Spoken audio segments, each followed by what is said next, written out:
Is the Democratic Party turning a blind eye to a candidate who could cost them the Senate? It's a question that's becoming impossible to ignore as a massive scandal surrounding Maine Senate hopeful Graham Platner continues to spiral, and the party's leadership is doing everything in their power to avoid talking about it.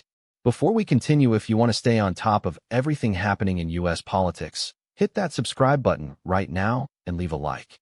It really helps this channel grow and keeps us bringing you the stories the mainstream media might be trying to bury. So, let's dive into what is actually happening in the Pine Tree State. The race to unseat longtime Republican Senator Susan Collins is, on paper, a huge opportunity for Democrats. Maine has leaned blue in presidential cycles, and for a party desperate to secure their grip on the upper chamber, any winnable seat is worth its weight in gold. But there is a massive problem, and his name is Graham Platner.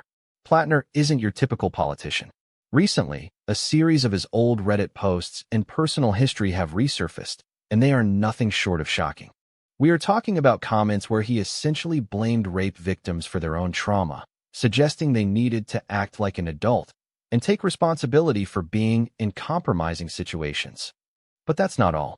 There is also the growing controversy surrounding a Nazi-style tattoo and other erratic rhetoric that has left many wondering how such a candidate could even be viable in a national race. When reporters from Fox News Digital approached prominent Democrats like Senate Majority Whip Dick Durbin, they were met with a wall of silence. Durbin's response: "I'm not following that race closely." That is a convenient line for a man who is the second highest-ranking Democrat in the Senate. When you dig deeper, the pattern remains the same. Senator Cory Booker, often a loud voice on moral issues, claimed he hadn't been focusing on the Maine race, though he did promise to do some due diligence. Others, like Senator Peter Welch, simply shrugged it off, saying, "It's up to Maine's people." But let's be real for a moment, is this really just up to Maine? Or is this a calculated political retreat? When you compare this silence to the intensity with which Democrats attacked Pete Hegseth over a Christian symbol, the hypocrisy becomes jarring. They are willing to tear down one side for their personal history, yet when one of their own potentially problematic candidates makes headlines, the strategy shifts to nothing to see here. This tells us a lot about the current state of political strategy. The Democratic establishment clearly believes they have a path to victory against Susan Collins, but they are terrified that Platner's toxic past will drive moderate voters straight into the arms of the Republican incumbent.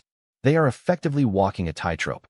If they condemn him, they alienate the progressive base that put him in this position. If they support him, they own every single one of his past statements. Their solution?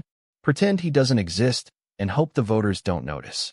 The outcome here is highly consequential. If Platner takes the nomination, Democrats are gambling on the hope that voters in Maine will prioritize the party label over the man. But if those resurfaced comments turn enough voters away, they risk handing Senator Collins an easy path to a sixth-term seat they should have been able to flip. It leaves the average voter wondering, does the Democratic Party have a moral compass, or is it purely about power?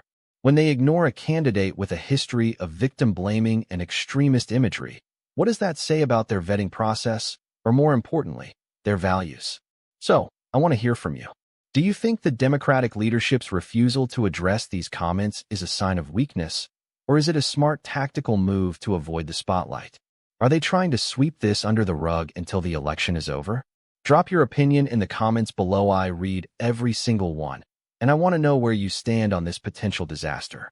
The silence from the top is only making the noise from the voters louder.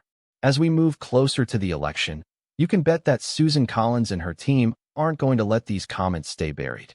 They will be front and center, and the Democrats' attempt to look away might be exactly what cost them this seat. Stay tuned, because as this story develops, we'll be right here to cover every twist and turn.